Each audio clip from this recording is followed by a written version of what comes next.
Okay, sir. Well, of course, good to see you.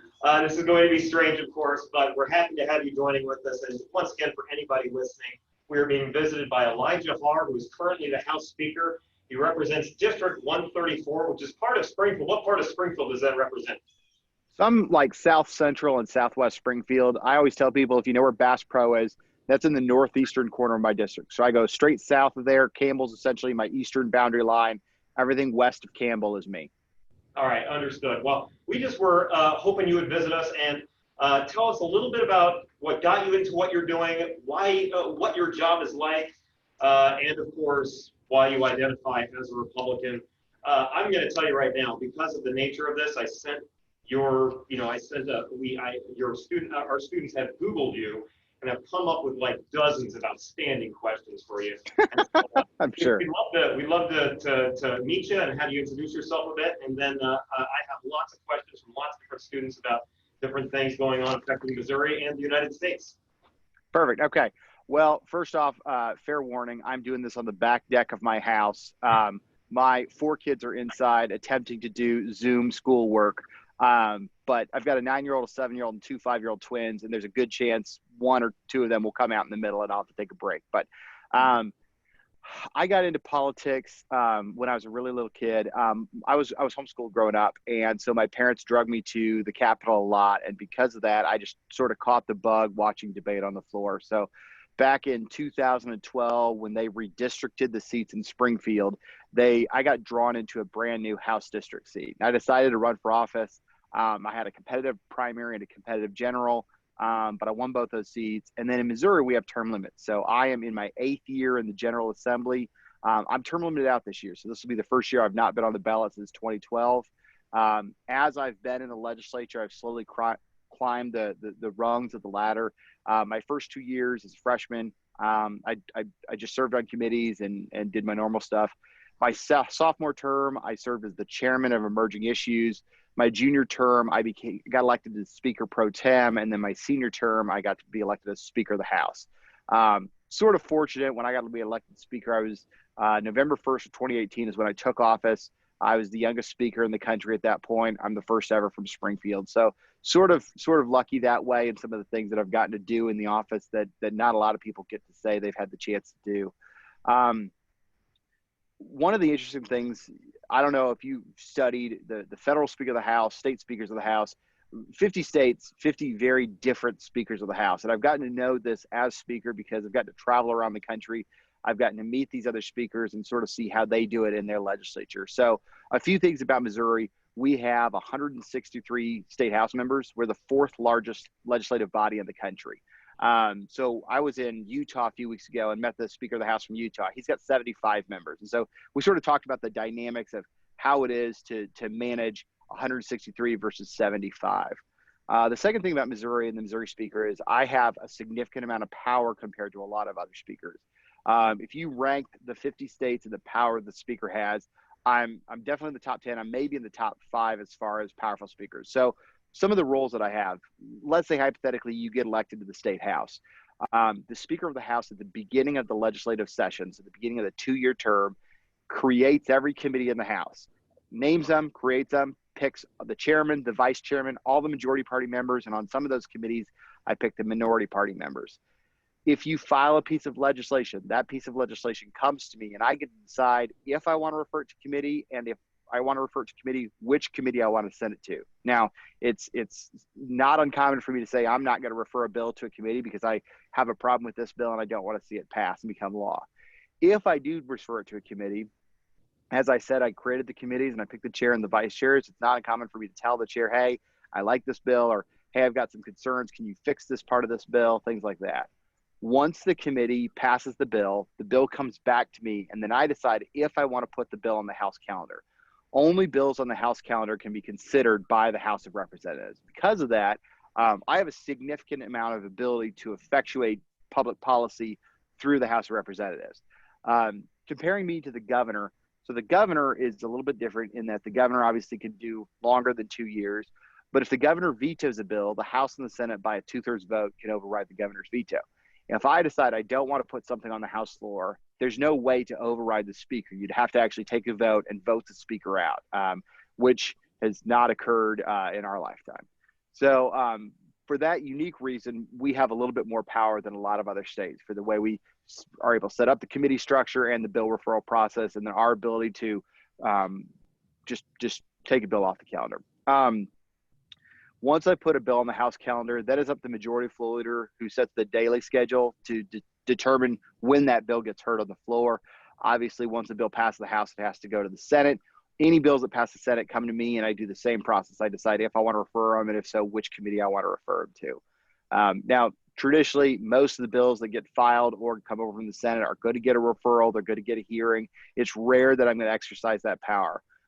Occasionally, you may want to exercise that power. If you have a bill that you care about and it gets stuck somewhere, you may, if it's a senator holding it up or if it's in a certain committee, then you may have to hold something up and say, hey, I'm going to kill this if you won't let this bill that I care about out. And those are the balances of power and sort of the negotiations that occur a lot here in the General Assembly. I'm finishing up this year. Traditionally, our legislative session is January through May. And so a lot of people ask, okay, what's your next play? And I always said, well, I got to get through June 1st, and then I'll start figuring out what I want to do next. And then when I'm not up in Jefferson City, I practice law here in Springfield. This year's a little unique because this year we lost about 7 weeks to the coronavirus in the middle of our General Assembly. And so when we came back, we only had a couple weeks left. We tried to cram a bunch of stuff in, but only got a little bit of it accomplished. So then we were called into a special session by the governor starting in, I think, July. And so we've been in a special session on crime since the end of July. We just wrapped that special session up last week. I've had conversations with the governor's office and the Senate yesterday, today. It looks like we're going to call another special session next week. My guess is it's going to be 2 parts, one on budget.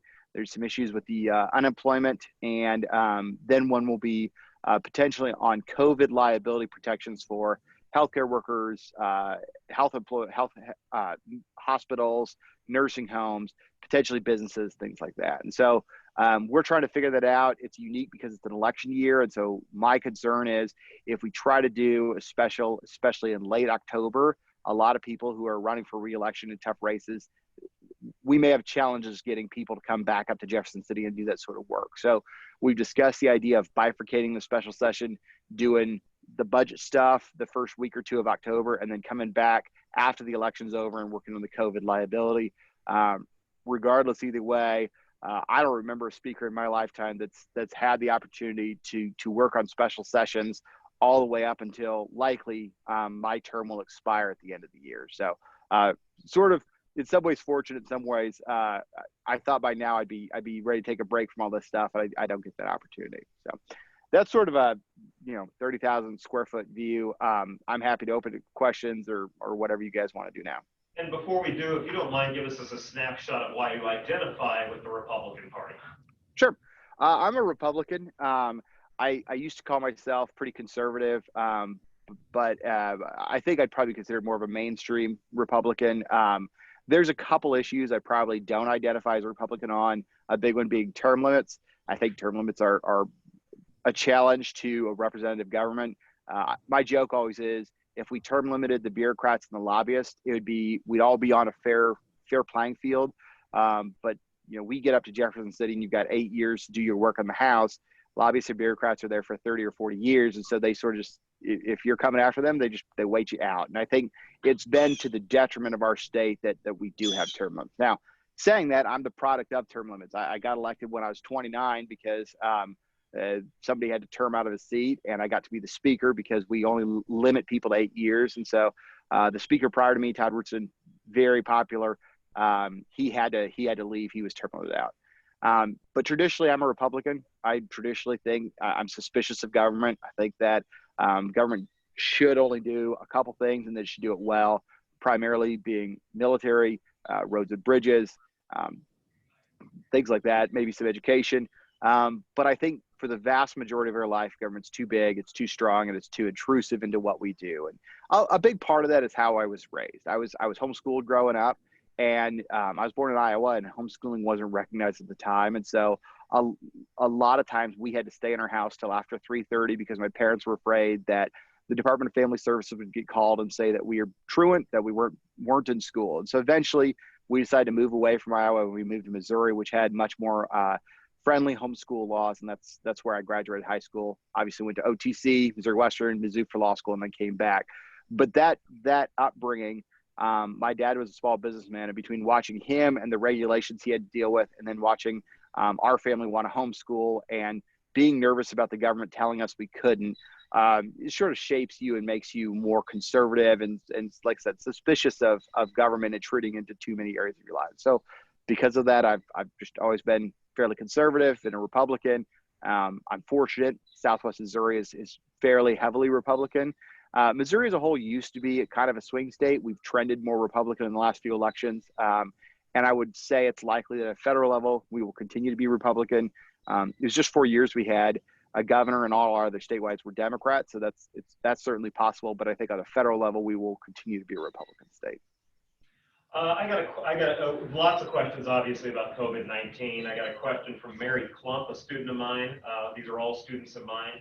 She asks, what do you think, well, she says, do you think the federal government should be in charge of COVID-19 mandates?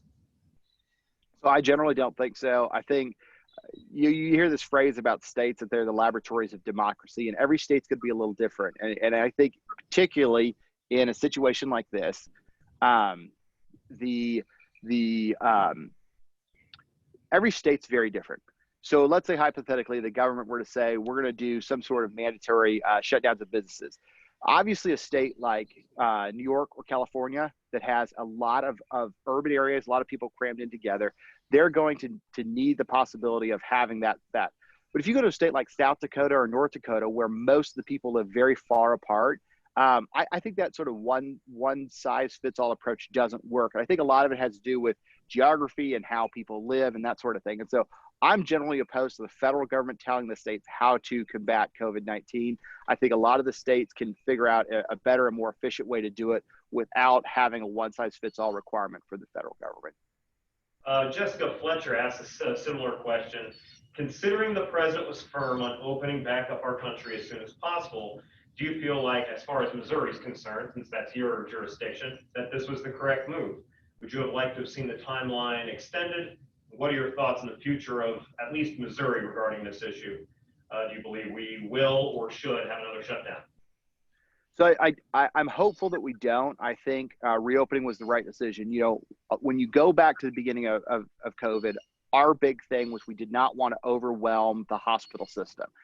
We weren't shutting things down so that nobody would get it. We were just saying we wanted to make sure that as people got it, we always had enough beds, and ventilators, and things like that. The initial shutdown, when we did that, sort of dented that increase. And if you look, obviously we continue to have cases and we continue to have new cases, but we've never reached a point where our healthcare system has been flexed beyond their ability to handle the cases that are coming in. And that was the whole point of this. And, you know, this is one of those unique situations where you sort of have to balance the economic interests of the state with the healthcare interests of the state. Yes, if we shut down the state for 6 months, we'd have a very low rate of COVID. We would also, industry would grind to a halt.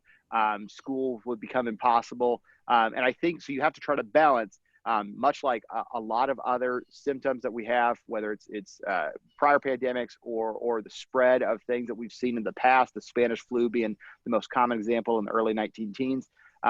We've tried to find a healthy balance where the healthcare system is never overloaded, and yet we're allowing people to continue to be employed, to go to school, and continue to live lives in some semblance of what we did before. We've got lots of questions about the ongoing protests that we've seen over the second half of the year. With the way, and this is from Alicia Dunn, a great question, with the way things are currently going with protests and violence, do you believe there should be a way we could come together with both parties to find a solution? And she follows up asking, what are your thoughts on reforming or defunding police? So reform of police, I think, is obviously something that both sides are very supportive of. I've been a big advocate of criminal justice reform. And then as we went through our crime special session, that was a big discussion point. Obviously, I have really significant concerns about defunding police, especially in a lot of the urban areas where I think they maintain basic law and order. Everybody wants us to come together. The problem is, and I think a lot of this has to do with the rise of social media, especially, it's very challenging right now for people to have those sorts of places and times where they find common ground. With social media, you can hide behind a keyboard, you can insult people, and no one knows who you are, and it sort of it pours gas on the flame of free speech right now. Now, is social media healthy for the First Amendment? Potentially, but also makes it very much more difficult for us to sort of come together and be unified. I think I would say, looking back over the past 10 to 12 years, our country has more and more sort of separated into camps, and no longer, and especially at the federal level, no longer is there negotiations and discussions about, okay, how can we compromise, come to this. Compromise has become a bad word in politics, especially at the federal level. And so there's no longer goals of, hey, we could all get wins out of this. It becomes a zero-sum game of we win and you lose. And I think it's unfortunate, but I don't have a solution to that. And I think anybody that does, I think is probably selling something. If I had to guess, it's cyclical. You can look back at points in our history, and we've had points in our history where we were this divided. But we've also had the eventual cycle of that is you become very divided. Things are very rough for a while, and then at some point, people start the inflexibility starts to break the conversation, and you get to a place where it all comes back together again. And that's my hope, is that at some point, as we go through this next election cycle and move forward into this new decade, that we sort of see that happen again. I want to apologize. I'm a little out of order here, sir. I had another question still on COVID-19. Lots of students asked about unemployment benefits. Gabby Green asks, how did you come to the conclusion to vote yes on limiting the duration of unemployment benefits? Do you feel that people take advantage of the system? And what did you think of the benefits offered to those unemployed, I meant to say, during the pandemic?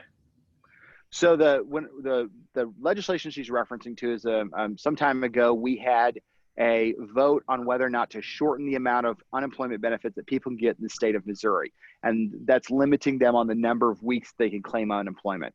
I did vote yes on that. And the big thing is that our state's unemployment trust fund was almost broke. We just didn't have enough money. And so our solution to that was to shorten the period of time that people got unemployment benefit. I believe we shortened it, and I could be wrong on this, but I think it was something like 12 or 14 weeks, essentially around the 3-month period. And I'm trying to guess, but I could be wrong on that. But the big thing there was that our unemployment trust fund in the state was just out of money. Now, in regards to COVID-19, obviously on the federal level, there was an extension and an increase in unemployment benefits during the COVID-19 pandemic.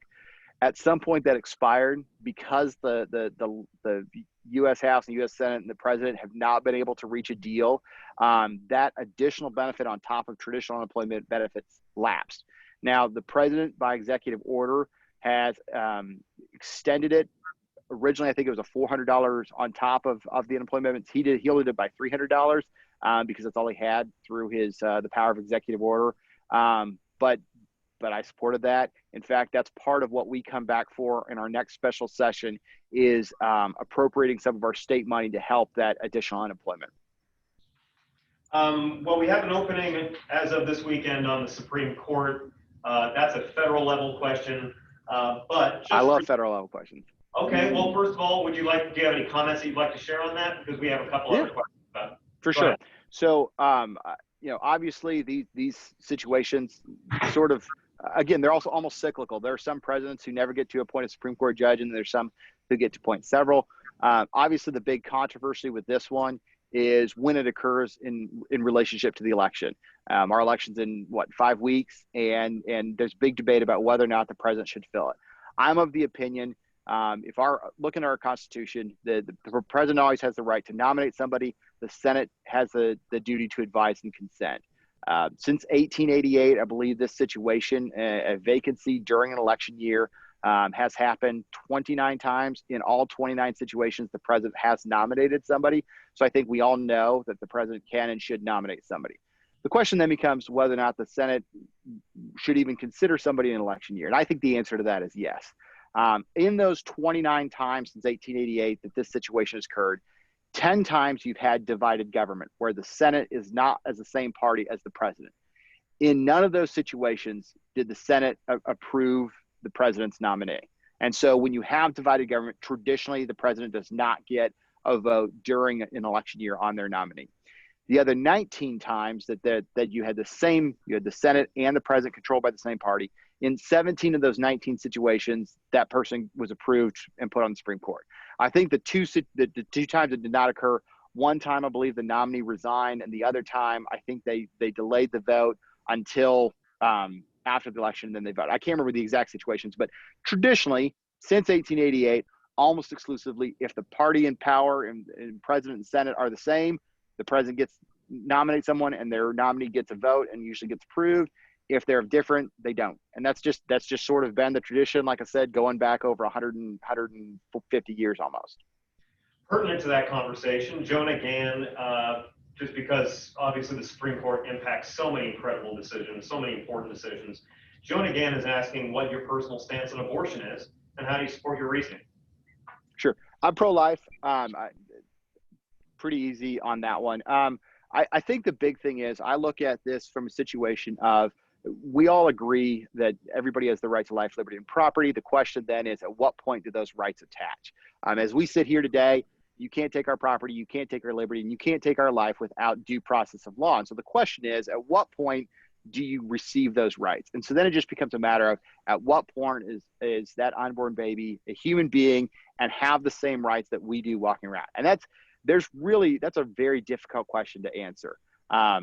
I think most all of us would agree that right begins at some point before birth. I think the day before that baby is born, the baby can breathe, it has brain waves, it has unique DNA, and all the indicia of life are there. I think it's very hard to make the argument that that is not a human life and entitled to those same protections. It's a lot more challenging to make that at the moment of conception. You do have unique DNA, but you don't have heartbeat, you don't have brain waves. And so I think the answer is going to be somewhere in there. Now, most people in my party believe that as soon as conception has occurred and you have that unique DNA, that is a totally unique being and entitled to the right to life. I think the rub and the big debate in America is going to be roughly about 40 to 50 days in. You now have a baby that has its unique DNA, that has unique brain waves, and that has a unique heartbeat. I think it's very hard to argue that with those three things operating, that baby is not entitled to life, and that's why I'm pro-life. Had lots of questions in the similar vein of Maggie Cowger's question here. Maggie asks, why do you feel it necessary for school employees to carry a firearm on school property? Couldn't that be potentially dangerous to the students and really anybody else on campus? So I don't think there should be a mandate that teachers carry guns, but I do think it's important that someone in the school would have that. And we had this discussion some years ago as school shootings trended higher. A lot of schools don't allow anyone to carry guns, and a lot of school employees, there's almost always at least one or two that either have a concealed carry permit or would like to carry a firearm as a protection. As a Republican, I traditionally believe that with the Second Amendment, you do have a right to carry a firearm. And so it would be my belief that even though you are working in a school, that if you want to carry a firearm, you should have that right. I think I don't mind if there are regulations on that, but I think within the context of school shootings, there's a great example that occurred in Virginia about 20 years ago. There was a shooting at Virginia Tech, famous shooting at Virginia Tech. The killer's name was Cho, and I think about 15 people died. Virginia Tech was a gun-free zone. A couple of years before that, also in Virginia, the Appalachian School of Law, where it was not a gun-free zone, someone came in to shoot the professor and several classmates. Two people that were carrying that day, both had concealed carry permits, ended up returning fire. Two people were injured. Nobody was killed. And I know that's anecdotal, but in my opinion, it is a much safer area where people that have training and are carrying guns can protect those around them than a place where it's gun-free and you have to wait for police to respond. We have a question from our friend Mike here. Go ahead, sir. In Missouri, you do not require any sort of training to carry a gun. How is that equivalent, you know? I mean, because the thing is, a trained person carrying a gun, yes, there's no problem with that, you know? Hire security officers. That puts more on the budget, I know. But the same thing is that plenty of Missourians just have guns and have no training whatsoever. There is no necessary license or training requirement to own one here in Missouri. Well, what is you could literally just have like a student who does not know how to to use a gun, returning fire and potentially injuring someone else. What do you say to that? Well, three parts to that. Number one, if you have nobody there returning fire, then the shooter at the school is going to shoot everybody they want to, and there's really nothing you can do about it. So in that situation, I'd like at least somebody to be able to return fire. Number two, we do have some training in Missouri. If you look at the concealed carry statute, while we do have constitutional carry that allows you to carry a concealed weapon, most places without a certification, there are a list of, I believe it's 14 places that you can't carry concealed unless you have attended and completed a concealed carry class. Number three, I don't have concealed carry training. I never went to it. But like a lot of Missourians, I grew up, I understand guns, I own guns, I've had a ton of experience firing. I've never completed a government-sponsored class or anything like that, but I am a competent carrier of firearms. And then the final situation is, I believe under the Second Amendment, the Constitution says the right to keep and bear arms shall not be infringed. And there's been a lot of litigation over that over the last 200 years. But the big seminal case on that is the Heller case that came out of D.C. about 10, 15 years ago. And that restated that we do have a right to bear arms. Now, it's important to note that there are some regulations that can occur, particularly government regulations on government property. But as a whole, I believe somebody who grows up and understands how to use and bear arms, as well as anybody that is going to be carrying anyways, I would much rather there's a chance that somebody's returning fire than no one is. So would you believe this, sir, that the number one question we got was about motorcycle helmets? Can we talk about motorcycle helmets? Controversial every year in the General Assembly. This is a super big debate. So anyways, Alexa Anderson, as well as like a dozen other people, bring up the fact that you voted yes to authorize licensed motorcyclists to ride without a helmet. She asks, what do you say to insurance companies who argue this law causes a financial burden and increased medical costs? Well, first off, in the requirement, if you want to go without a motorcycle helmet, we require you to carry increased insurance, which means the person that's going to ride without the helmet has to pay extra money for that increased insurance. Second of all, we have for years had this bill on our desk, and what we've seen for years is a huge divide in the medical community. Some people think helmets are helpful. Most people think at the speeds that you ride on motorcycles, if you're on the highway, it doesn't matter if you have a helmet or not. It's not going to make any difference when you're riding outside a vehicle like you would on a motorcycle. So we debated this for years. Eventually, we came to an agreement based upon what a lot of other states did, that is, if people want to ride without a motorcycle helmet and they're willing to pay the increased cost of additional insurance that you get if you're not going to wear a helmet, that we're going to be comfortable with that, because then they're covered and they're paying for that extra coverage. It's 2020, sir, and we have an election coming up, as you mentioned, just in a few weeks. Amara Elliott asks, you voted yes for mail-in voting. Do you believe it may cause dishonesty with the ballots? Is there not a technology-based way that would provide more accurate results? Well, first of all, clarification, I did not vote yes on mail-in voting. What we did have was we had a bill that talked about absentee balloting, and absentee balloting is different from mail-in balloting. Absentee balloting, there is a list of excuses that you say, I cannot be there on the day of, I would like to cast an absentee ballot. Mail-in balloting, traditionally, everybody in the state gets the ballot mailed to them, and then you can mail the ballot back or you can show up in person. I've been opposed to mail-in balloting my entire time, but what we did this year was we took up absentee balloting and we added one thing that says I'm going to vote absentee, which was because of concerns dealing with the pandemic. And it's very specific about have to be under a health care or health crisis time, things like that. But we added one exemption for absentee voting. I'm against mail-in balloting. I'm in favor of absentee balloting in a situation like we've had this year. Go ahead. We have a question from Abigail here. I wanted to know what your stand is on the Equal Rights Amendment. and Sure. like what the like pros and cons are, because we listened to a Zoom session On the Erica, URA, yeah. Erica Benson, but I feel like there was a lot of holes in her explanation. So the Equal Rights Amendment was something that came up in the 1970s. There was a big push to amend the Constitution. There's both a procedural and a substantive portion of this discussion. The substantive portion on the Equal Rights Amendment is, do we want to pass it? Do we want to see it become part of the Constitution? Obviously, I think most people who read the Equal Rights Amendment, on its surface, it seems okay. We want to make sure that men and women have the same rights in our country. And I think in most situations, we see that. The concern most people have that don't approve of the Equal Rights Amendment is it requires mandatory treatment in some situations that a lot of people don't want. The big example I've always heard is the draft. Right now, men have to register for selective service. And we haven't had a draft in a long time, but hypothetically, if we were going to war and we reinstituted the draft, this would require that all women also were eligible for the draft. And so there's a lot of women in the 70s that said, we don't necessarily want this in our Constitution. Now, procedurally, the constitutional amendment sponsored in the 70s was passing overwhelmingly. It required 3/4 of the states to approve it. It had a 10-year window. Within that 10 years, it did not have enough states that approved it. There's been lately a push to try to add more states and therefore make the argument that it's got the 3/4 of the states, but I think there'd be a significant amount of litigation saying no, it was passed with a 10-year window to get it. It never got it within that 10-year window, and several of the states that passed it originally have now voted that they didn't want to pass it. So I don't think it's ever going to become part of the Constitution. I think our current case law and our current statutes are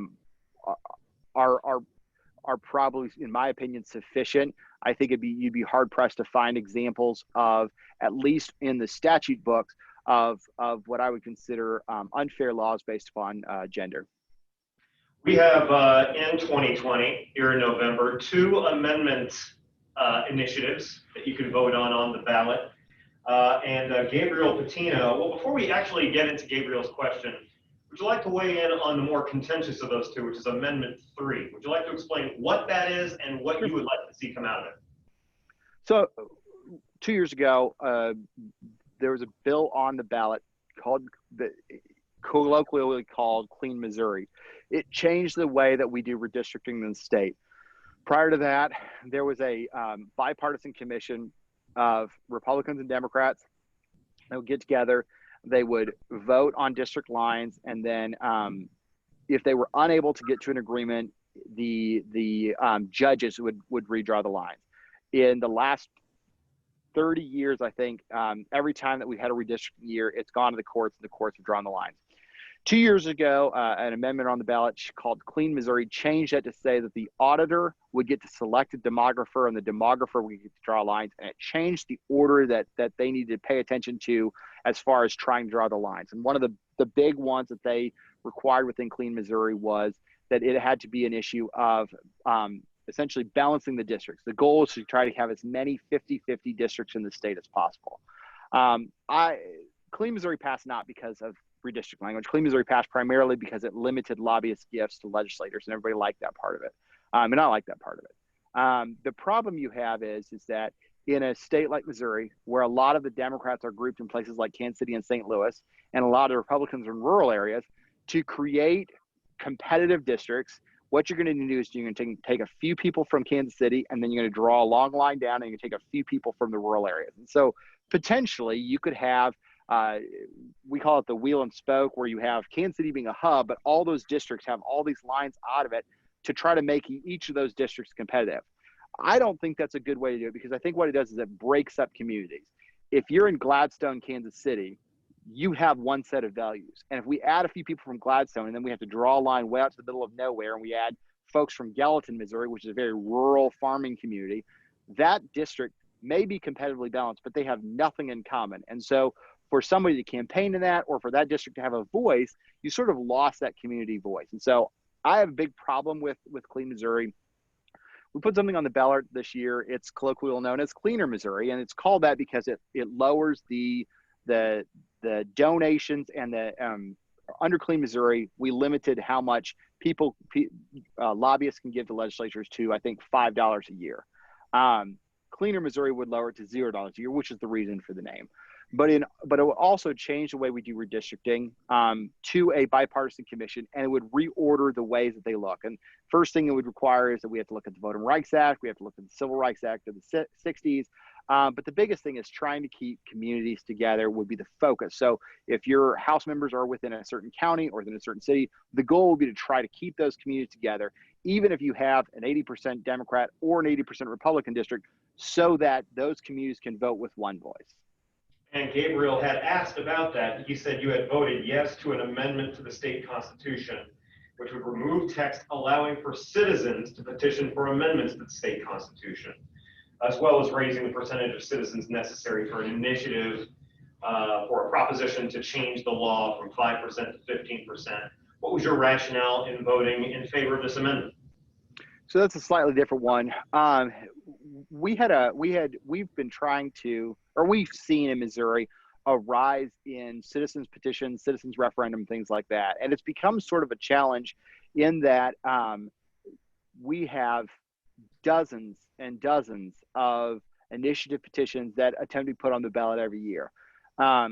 Right now, if something's put on the ballot to amend the Constitution, it takes 50% plus one votes in the state of Missouri to amend our Constitution. And our Constitution in the state has been amended almost 200 times in the last 60, or since the last time it was finished, which I believe is in 1920. I have concerns with that. I don't think we should amend our state constitution very often, if at all. It would be my opinion that if you wanted to amend the state constitution, it would require 60% of the voters in Missouri. We've never passed that legislation, but I voted for it every time. And this is what the state of Florida did a few years ago. They said, listen, if you want to change the constitution of the state, the people have to vote, and it's just like in Missouri, the people have to vote, but let's make it harder to change the Constitution. Let's make it 60% instead of 50% plus one. And that way, it's not just, oh, well, we had rain in Cape Girardeau that day, and because of that, people didn't show up down there, and this constitutional amendment failed by 1/8%. We want to change it so it takes a supermajority of Missouri voters to change our state constitution. Last question, at least from me, maybe altogether, we'll see, but Haley Heifel asks, what's your opinion on medical and recreational marijuana? So I was raised very conservatively. I was homeschooled, and I've never smoked marijuana. But I am supportive of both medical marijuana and recreational marijuana. I think the fact that we treat it differently than we treat alcohol is sort of absurd. I understand it has different impacts on your physiological makeup, but I think science has shown repeatedly that marijuana is not physically addictive. You may enjoy it, but it doesn't become physically addictive. It's natural. I don't have a problem with people buying it and using it. Now, I obviously think it should be regulated in a lot of the ways, the same ways alcohol is. I don't think kids should be using it. But I support legalizing either medical or recreational marijuana. Anybody else have any questions or thoughts? Our friend Izzy here has a question. So knowing that the freedom of religion is a very important factor to our culture, why did you vote yes to authorize public schools to offer elective Bible courses on the specific subject of Hebrew scriptures and the New and Old Testament when this clearly discriminates against other religions? So first of all, there's quite a few states that allow that. And a big reason they allow that is because if you look at when our country was founded, founding fathers based a lot of the constitutional text and in the Federal Societies, things like that, on original biblical principles. And so I think the study of the Bible, for instance, the number 12 tribes of Israel, 12 jurors on a jury panel, you see a lot of that in understanding. And so I voted for it because a lot of other states have allowed it in the context of we want to teach what they did, because this is how it sort of illuminates how the founders came to decide what they wanted in the Constitution. That's why I voted for it. Any other comments, questions? One more question from Abigail. Ma'am. So I saw on, I think it was your website, you're talking about all of the things that the Trump administration has achieved since 2016, and there's so much like debate about it on social media. I just wanted to hear what you think that has actually been accomplished. From the presidential administration or the governors? I didn't hear. She was asking about your beliefs about the accomplishments of the Trump administration. Okay, yeah. Well, I think it's actually pretty significant what they've accomplished. On a domestic level, I think the tax cuts that were passed a couple years ago were incredibly significant. I think absent COVID-19, our economy was one of the best we'd ever had. Our unemployment rate was really low. The economy is actually surprisingly recovering right now, but I thought the economy was in as good a place as I've ever seen it since I've been alive. I think that's a big product of the economic policies. On the foreign policy level, I think what transpired very recently with the peace initiative between Israel and the United Arab Emirates, we've always said we'll never see peace in the Middle East. This is the closest I've ever seen to that. I know recently Trump was nominated for the Nobel Peace Prize for sort of brokering that deal. And I think that's, as far as I can remember on foreign policy accomplishments of a president in the past 30 years, that ranks in among the highest things that we've seen that occurred. So I think those would probably be the two biggest accomplishments. Sort of on a lower level that not a lot of people and maybe not impacting us as much in the Midwest is you've seen a significant change in the bureaucracy in Washington, D.C. And the only reason I know this, I know a lot of people that work out there and said they've never seen so much transition within sort of the lower levels of the Washington, D.C. bureaucracy. Sir, you're termed out, and what's next for you? Aha. So I've got, I practice law here in Springfield, and I'm going to go back to practicing law. There was nothing on the ballot this year that I could run for. Everybody above me was running. And I honestly, I've got single dad, I've got 4 kids, and I practice law. It was a good time for me to take a break from elective office. Now, I like politics and I like policy. And if there's an opportunity to run in the future, I'd certainly want to consider it. But again, I've got kids that are 9, 7, and 5, and being home for a period of time is actually pretty helpful right now. Thank you so much for visiting with us. Round of applause for our guest. Hey, thank you for having me. I appreciate it. Best of luck to your future.